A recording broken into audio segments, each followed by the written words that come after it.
Assalamualaikum warahmatullahi wabarakatuh. Pada video kali ini saya akan menjelaskan mengenai jurnal saya yang berjudul Pengaruh Penggunaan Aplikasi Belajar Terhadap Nilai IPK Mahasiswa Teknik Informatika Angkatan 2023 di Universitas Haloleo.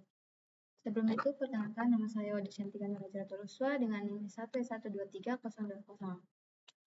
Baiklah, untuk mempersingkat waktu, langsung saja. Penelitian ini bertujuan untuk menganalisis pengaruh penggunaan aplikasi belajar terhadap indeks prestasi kumulatif atau IPK mahasiswa Teknik Informatika Angkatan 2023 Universitas Haloleo. Dalam studi ini, peneliti mengumpulkan data melalui survei yang dilakukan pada mahasiswa Teknik Informatika. Penelitian ini mengkaji intensitas penggunaan aplikasi belajar, baik dari segi durasi maupun frekuensi, serta bagaimana hal tersebut mempengaruhi prestasi akademik mereka. Fokus utama dari penelitian ini adalah untuk mengidentifikasi pola hubungan antara penggunaan aplikasi belajar dengan tingkat keberhasilan akademik yang diukur melalui IPK. Temuan dari penelitian ini diharapkan dapat memberikan wawasan terkait pentingnya pemanfaatan aplikasi belajar dalam meningkatkan prestasi akademik mahasiswa Teknik Informatika. Baiklah, yang pertama pendahuluan. Dalam era digitalisasi, teknologi telah menjadi salah satu elemen kunci dalam mendukung proses pembelajaran, baik di tingkat sekolah maupun perguruan tinggi. Salah satu inovasi yang paling berdampak adalah penggunaan aplikasi belajar berbasis digital yang menawarkan berbagai fitur untuk meningkatkan efisiensi dan efektivitas pembelajaran.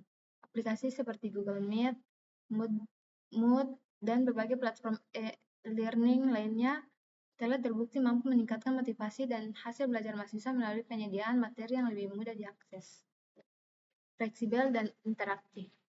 Penggunaan aplikasi belajar tidak hanya mempermudah proses penyampaian materi, tetapi juga memberikan peluang bagi mahasiswa untuk belajar secara mandiri, kapanpun dan dimanapun. Penelitian sebelumnya menunjukkan bahwa teknologi e-learning berkontribusi secara signifikan terhadap peningkatan prestasi akademik melalui peningkatan motivasi belajar dan ketersediaan sumber daya pembelajaran yang lebih luas.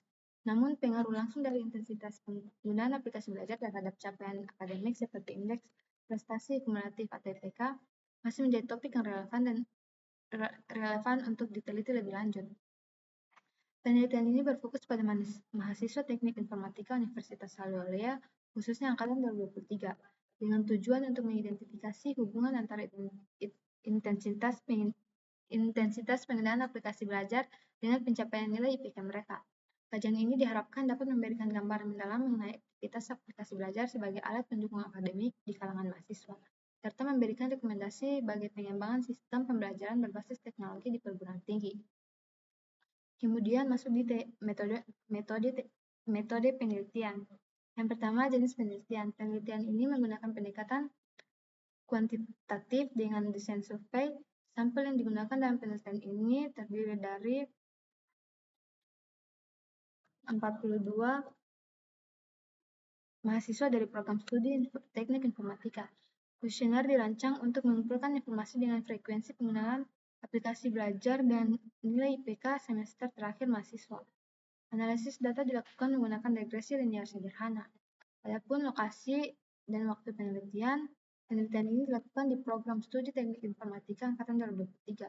Pemilihan lokasi penelitian bertujuan untuk memperoleh sampel yang representatif dari mahasiswa Teknik Informatika.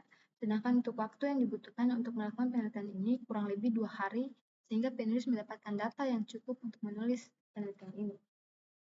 Kemudian variabel penelitian. Variabel independen yaitu penggunaan aplikasi belajar sebagai yang disimbolkan sebagai X, dan variabel dependen yaitu nilai IPK mahasiswa sebagai Y. Kemudian populasi dan penelitian. Populasi adalah objek atau individu yang menjadi fokus dalam penelitian. Populasi dalam penelitian ini mencakup seluruh mahasiswa program studi Teknik Informatika Angkatan 2023 yang saat ini aktif di Universitas Haloleo dengan jumlah total 70 mahasiswa. Sampel merupakan bagian dari populasi yang akan dipilih untuk dianalisis. Agar hasil penelitian mencerminkan kondisi populasi secara akurat, pemilihan sampel harus dilakukan secara acak. Untuk menentukan ukuran sampel yang tepat, kita dapat menggunakan rumus Slovin yang membantu menghitung jumlah sampel yang diperlukan untuk penelitian ini. Adapun rumusnya itu N kecil sama dengan N besar per 1 tambah N besar kali E kuadrat.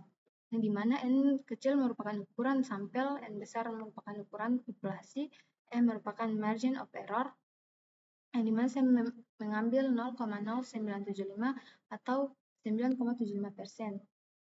Jika kita menggunakan margin of error sebesar 9,75%, perhitungan ukuran sampel untuk populasi 70 mahasiswa adalah hasilnya 42 sampel. Jadi untuk populasi 70 mahasiswa dengan margin of error 9,75% akan memerlukan sampel sekitar 42 mahasiswa.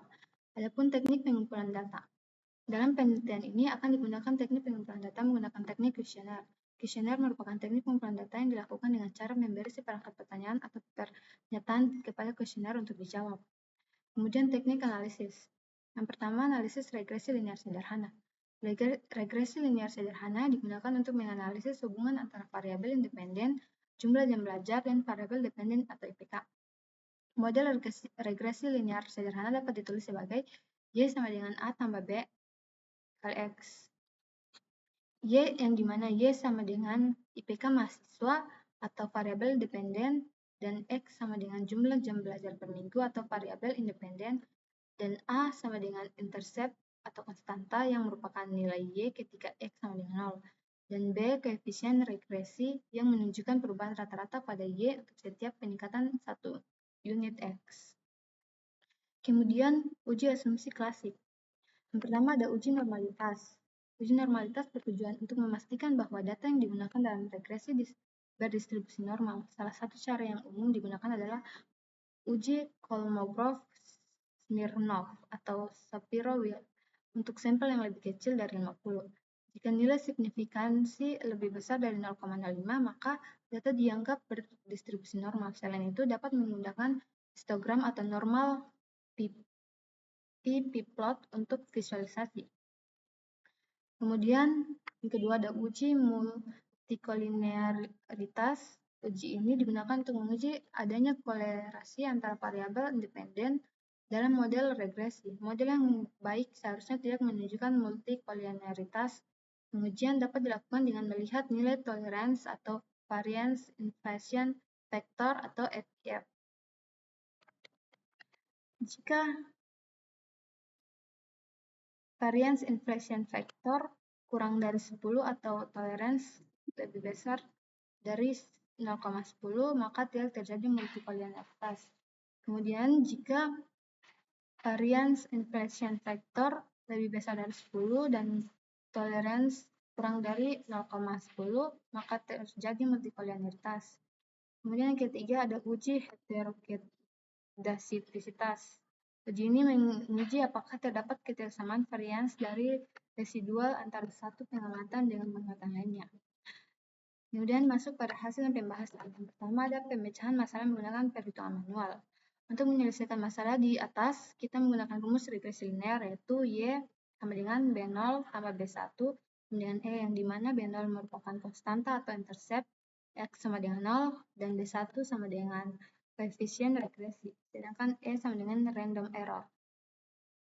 Untuk mencari intercept dan koefisien regresi, menggunakan rumus Y topi sama dengan B0 tambah B1X, yang dimana B0 sama dengan Y bar kurang B1X bar, B1 sama dengan sigma X kurang X bar kali Y kurang Y bar per sigma X kurang X bar kuadrat.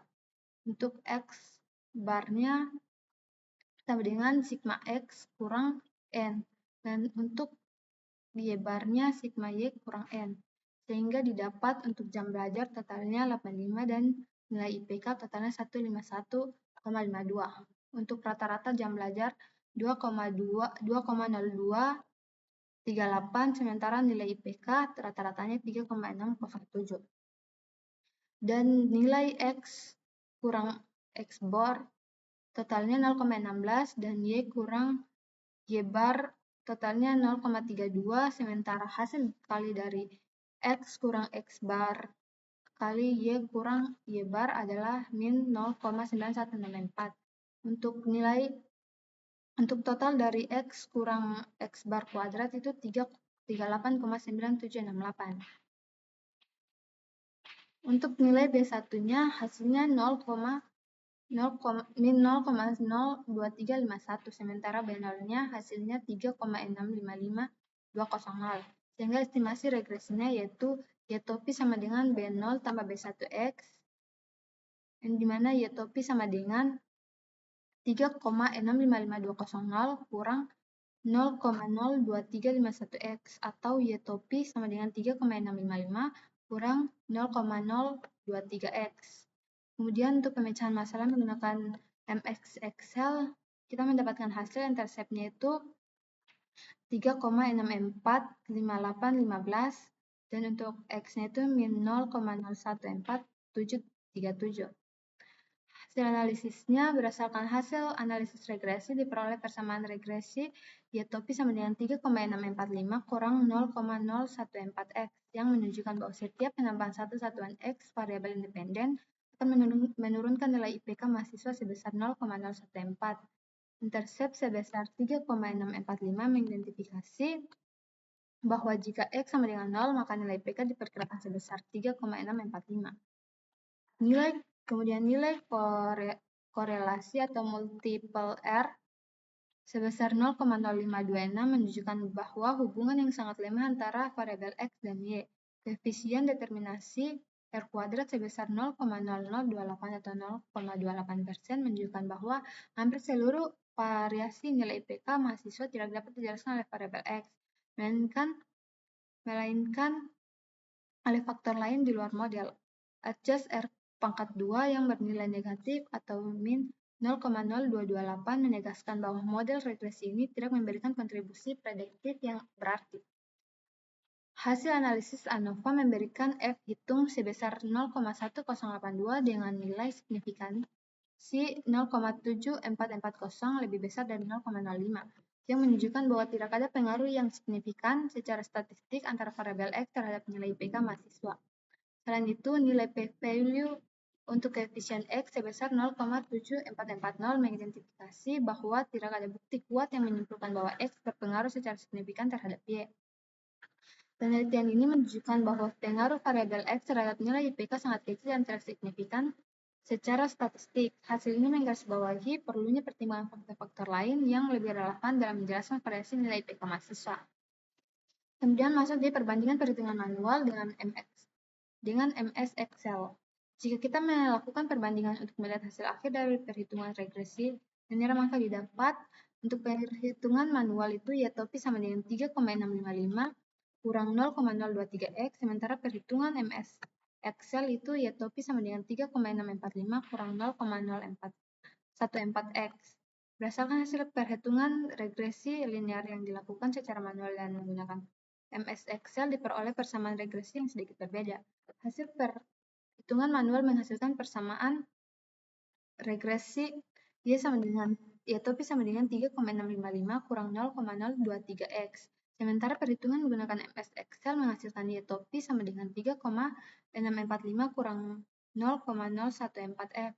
Perbedaan terjadi terletak pada nilai intercept dan koefisien regresi X, dengan perbedaan intercept sebesar 0,01 dan perbedaan koefisien regresi sebesar 0,009. Meskipun terdapat perbedaan kecil antara kedua hasil tersebut, perbedaan ini dapat disebabkan oleh faktor-faktor seperti pembulatan angka dalam perhitungan manual atau perbedaan metode yang digunakan oleh MS Excel dalam menghitung regresi. Meskipun demikian, perbedaan ini tidak terlalu signifikan, tidak mengubah interpretasi utama dari model regresi tersebut. Secara umum, kedua hasil perhitungan menunjukkan bahwa variabel X berpengaruh terhadap nilai IPK mahasiswa, meskipun pengaruhnya sangat kecil. Setiap penambahan satu satuan X, misalnya penggunaan aplikasi belajar atau faktor terkait lainnya, akan menurunkan nilai IPK mahasiswa dengan perbedaan penurunan yang sedikit lebih besar dari perhitungan manual. Hal ini menunjukkan bahwa meskipun terdapat perbedaan kecil dalam hasil, pengaruh variabel X terhadap IPK mahasiswa tetap relatif kecil.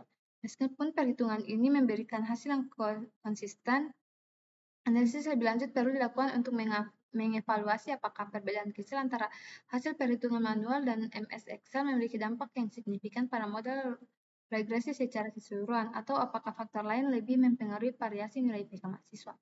Kemudian, masuk pada kesimpulan. Hasil penelitian ini menggarisbawahi bahwa penggunaan aplikasi belajar atau faktor yang diwakili oleh X tidak memberikan pengaruh yang signifikan terhadap nilai IPK mahasiswa terhadap Teknik Informatika Angkatan 2023. Oleh karena itu, model ini menunjukkan bahwa faktor lain yang lebih relevan seperti kualitas pembelajaran, metode belajar yang digunakan mahasiswa, tingkat motivasi, atau bahkan gaya hidup mahasiswa kemungkinan besar memiliki pengaruh yang lebih besar terhadap hasil akademik mereka. Kemudian kelebihan penelitian, yang pertama, hasil konsisten. Hasil regresi yang dihitung secara manual dan menggunakan MS Excel memberikan hasil yang konsisten, meningkatkan kredibilitas penelitian. Kemudian pendekatan yang sistematis, penggunaan metode regresi linear sederhana memungkinkan untuk melihat hubungan kuantitatif antara variabel independen dan dependen. Adapun kekurangan penelitian, yang pertama pengaruh yang lemah.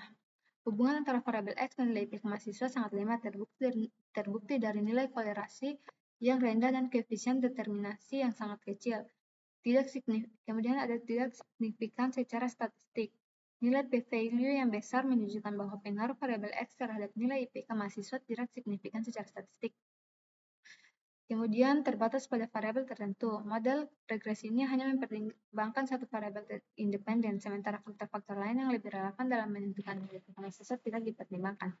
Adapun saran dari jurnal ini, penelitian lebih lanjut dapat mempertimbangkan faktor-faktor lain seperti kualitas pembelajaran, metode belajar, motivasi mahasiswa, atau bahkan kondisi sosial ekonomi mereka, yang mungkin memiliki pengaruh lebih besar terhadap hasil akademik. Selain itu, pengembangan model dengan memasukkan lebih banyak variabel independen dapat memberikan hasil yang lebih komprehensif dan akurat.